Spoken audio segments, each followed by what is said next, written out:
Iblis odamlarga qilgan gumonini tasdiqladi. Nima edi u gumoni? Bu hali ko'rasan, shu sen mendan afzal qilgan odamingni hammasini meni yo'ldan uraman. Xuddi shu gapni tasdiqladi deyapti Alloh. Aytganidek bo'ldi rostdan ham. Men nima degandim deydi-ku iblislar hozirgi zamonda ham.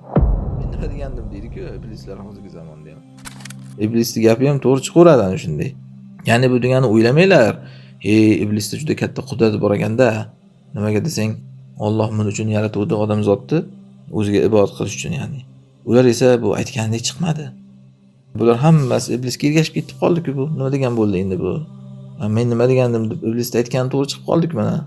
Deb o'ylamanglar, odamlarga iblisning aslida hukmronligi yo'q degan. Nimaga lekin Alloh qo'yib beradi unda? Kim oxiratga iymon keltiradi? Kim oxiratdan shakda? Ana shu narsa aniqlanishi uchun Alloh iblisni yaratgan.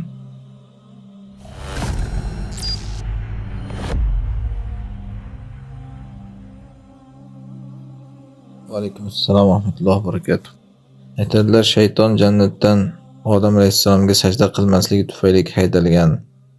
Keyinchalik insonlarni o'zi kabi osiy bo'lib ketishini va bunga erishishi mumkinligini aytgan. Hadislarga ko'ra jannatga har 1000 tadan bitta odam kirishi aytilgan. Demak, shayton rostdan niyatiga erishadimi? Bu go'yoki Allohdan ustun ekanligi isbotlash bilan bir xil emasmi debdilar. Haqiqatan insonlarning aksari shaytonga ergashib ketadi. Buni dalili o'zi Alloh Qur'onda shu aytgan gapni aytgan Alloh. Va laqad saddaqa alayhim iblisu dhannahu fattaba'uhu illa fariqan minal mu'minin. Iblis odamlarga qilgan gumonini tasdiqladi. Ular unga ergashdilar. Illo magar mu'minlardan bir firqasigina qoldi degan. Yana qarang, yana aytayaptiki Alloh, iblis gumonini tasdiqladi. Nima edi u gumoni? Bu hali ko'rasan, shu sen mendan afzal qilgan odamingni hammasini meni yo'ldan uraman. La ahtanikanna zurriyatahu, qirib tashlayman degan. Ahtanikanna degani shu qirib yuborish, ya'ni bularda uncha-bunchasi sog' qolmaydi degan. Illo ozchiligi degan o'shanda iblis xuddi shu gapni tasdiqladi deyapti Alloh. Aytganidek bo'ldi rostdan ham. Men nima degandim deydi-ku iblislar hozirgi zamonda ham. Iblisning gapi ham to'g'ri chiqaveradi ana shunday. Nimaga endi bunday qilgan Alloh? Alloh uni bilmay qolganmi masalan odamzodning aksari jahannamiy bo'lishini? Yo'q, bilgan. Iblis ularga gumonini tasdiqlashini ham bilgan Alloh. Shuning uchun yuqoridagi oyatning davomidayoq o'zi Alloh aytganki, "Va makana lahu alayhim min sulton." Aslida iblisning odamlarga hukmronligi yo'q edi. Ya'ni bu degani o'ylamanglar, iblisda juda katta qudrat bor ekanda. Nimaga desang, Alloh men uchun yaratuvdi odamzodni o'ziga ibodat qilish uchun ya'ni. Ular esa bu aytgandek chiqmadi. Birak chiqdi deydi-ku ya'ni. Bular hammasi iblisga ergashib ketib qoldi-ku bu. Nima degan bo'ldi endi bu? Men nima degandim deb iblisning aytgani to'g'ri chiqib qoldik mana. Deb o'ylamanglar, odamlarga iblisning aslida hukmronligi yo'q degan. Nimaga lekin Alloh qo'yib beradi unda? Illa lina'lama man yu'minu bil akhirati mimman huwa minha fi shak. Magar biz bilishimiz kerakki, oxiratga iymon keltirgan kishi bilan undan, ya'ni oxiratdan shakda bo'lgan kishining farqini degan Alloh. Ya'ni biz bilishimiz uchun degani, biz mana shuni amalda ko'rsatish uchun shunday qilib qo'ydik degan. Kim oxiratga iymon keltiradi? Kim oxiratdan shakda? Ana shu narsa aniqlanishi uchun Alloh iblisni yaratgan. O'zi bilsa-da Alloh buni, lekin shuni voqelikka chiqarish uchun ya'ni. Robbuka ala kulli shay'in hafiz.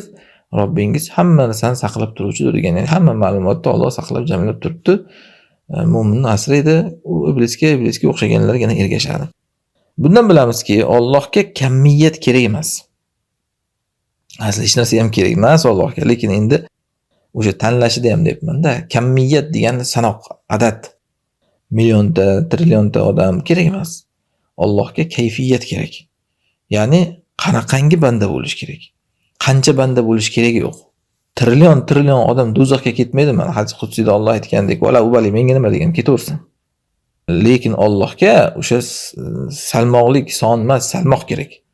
Shu kurayda turadiganimda erikdan o'tadigan, qoladiganlar kerak. Buni o'zi insonni yaratishda ham Alloh chunki shunaqa qonun bilan yaratgan. Mana odam bitta homila bo'lish uchun bitta erkak urug'ligi kifoya aslida. To'g'rimi? Onani bitta urug'ligi bilan, hujayrasi bilan, ya'ni otani bitta urug'ligi kifoya. Lekin bir qo'shilishni o'zida bir erkak kishidan 2 millionga yaqin urug'lik chiqadi. Qolgan 1,999,099 hojatxonaga tushib ketadi. O'sha 2 millionga yaqin urug'likdan bo'lsa bittasi homila bo'ladi, qolgan hojatxonaga tushib ketadi.